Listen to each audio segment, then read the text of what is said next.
All right, so in this next image, we kind of get a close-up view of some of the columns that are in this complex, and we can see, that they're aligned in these perfect rows, and they're no longer attached to a wall, right? You can also see that they're holding up these heavy stone lintel blocks that span between the columns up above them, and that there's another ornate piece along the top.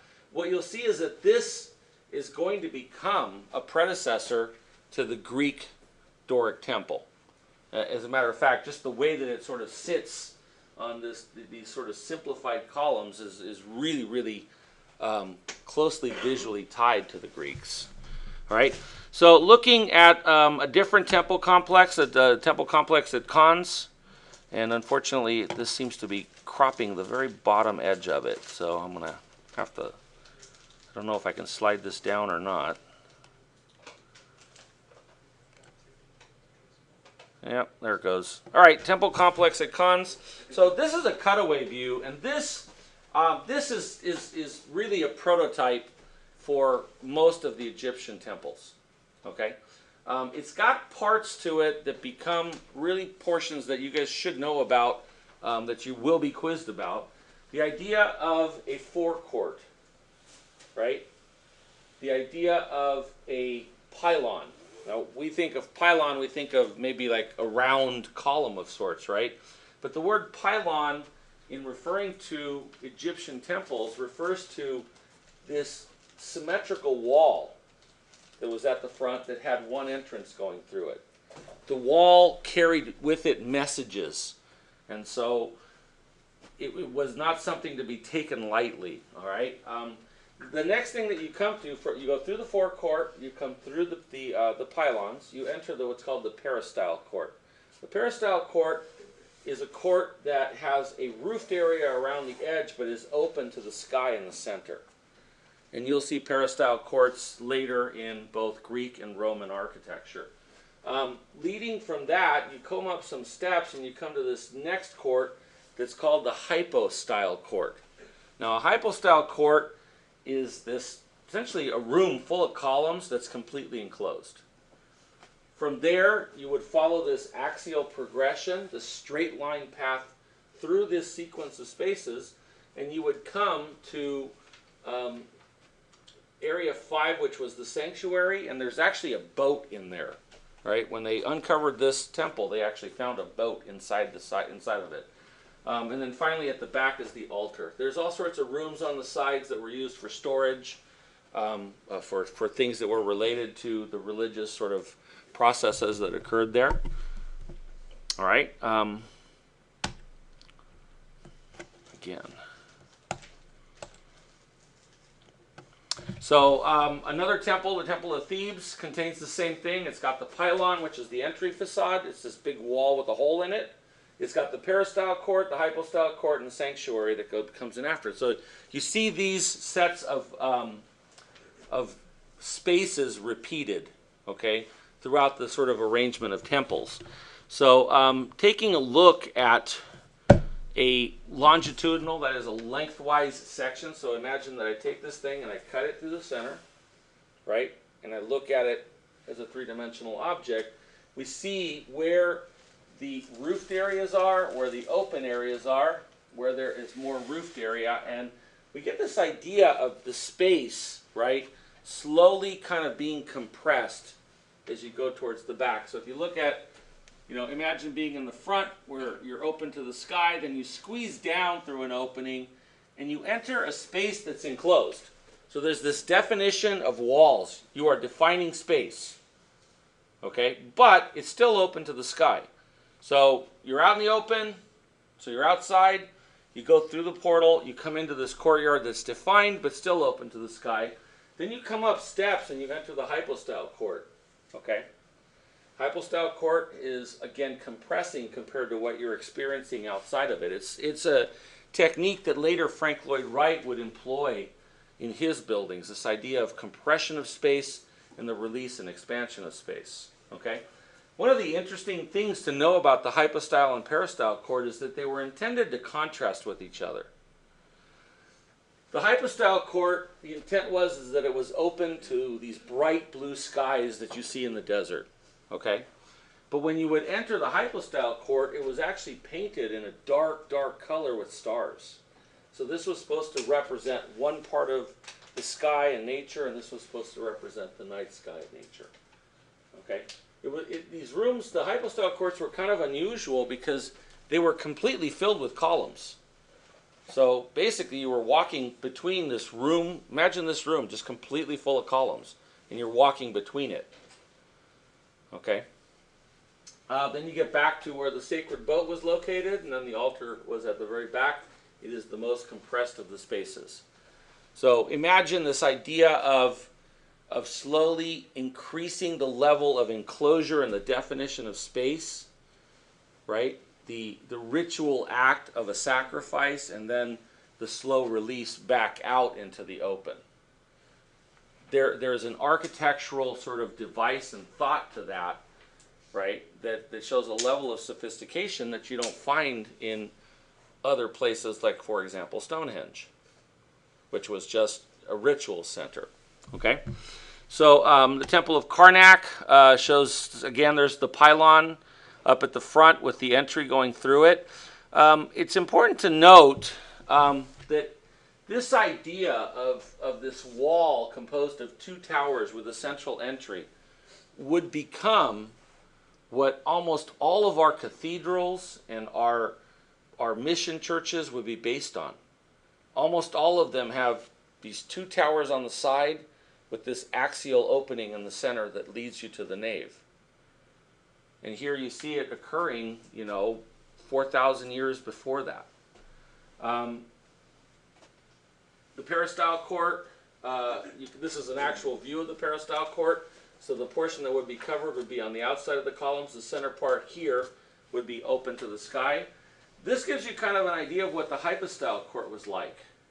So you can see how it's this room full of columns. It's like you're walking through a forest of columns. I think at LACMA they have a display that's essentially this field of columns with lights on top that you walk through, right? And it's that same thing. It's the space is fully occupied by the structure that's supporting the roof.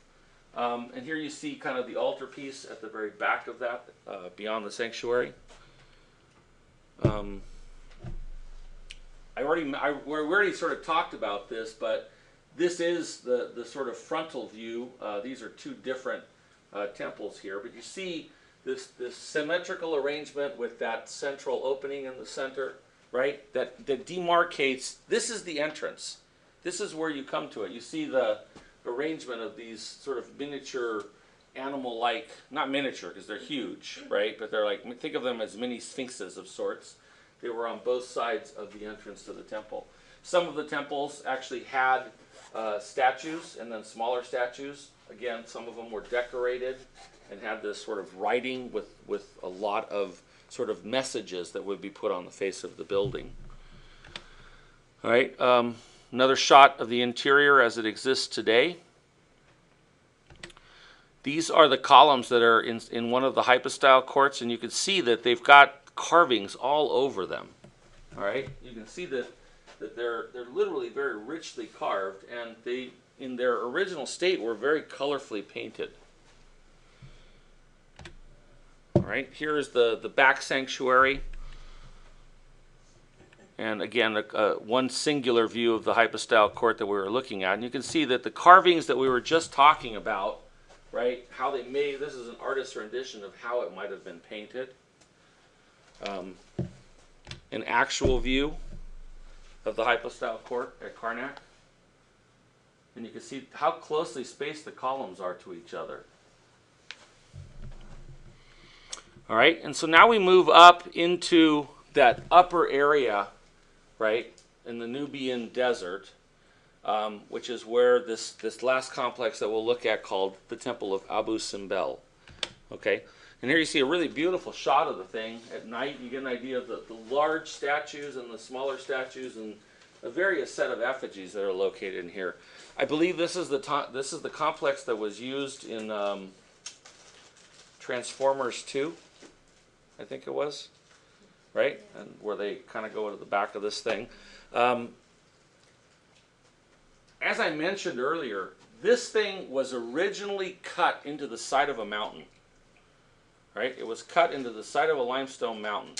And so all of this stuff was carved from the mountain face.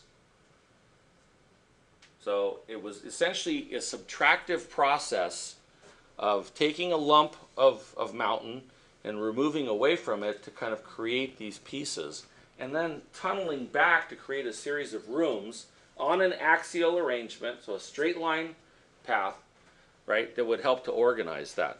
Here's a daytime view of the same thing, all right? And as I mentioned, this has been relocated. This is not its original location. I believe I have some slides of the Aswan Dam coming up. All right, here's a plan view of the inside of it. All right, a plan in section that's showing kind of the statues and what the spaces inside might look like. Here's the spaces. Here's the space at the very, very back of the complex. Okay, so there's 4 of these statues that sit on these 4 benches. And all the way at the back, on February 21st and October 21st, there were key dates. I don't recall exactly why, but the light of the setting sun would literally go all the way, as the sun set, it would literally go all the way to the back and illuminate the effigies at the back of that room. Okay? And it occurred twice a year.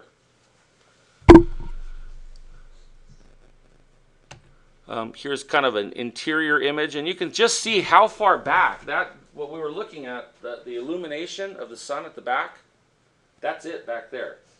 This isn't, I mean, this is lit with artificial light, but you just get an idea of how far back, right, they had to set this thing up so that the light of the setting sun would go to the back. And they had to know where the setting sun was going to be on that particular date, right, Midsummer's Night, I believe, something like that. And how far back it would have to extend. So how precisely did they have to point that thing? Because the sun sets in a different location every day of the year. And then through half a year, the sun sets in a different spot, and then it comes back the other way. All right? So they had to kind of understand that. Here we see kind of an image of the Aswan Dam. All right? That's this thing right up here. All right, and then you see this massive lake that was built. The dam was built, right, by a general named Nasser, right, who the lake is named after.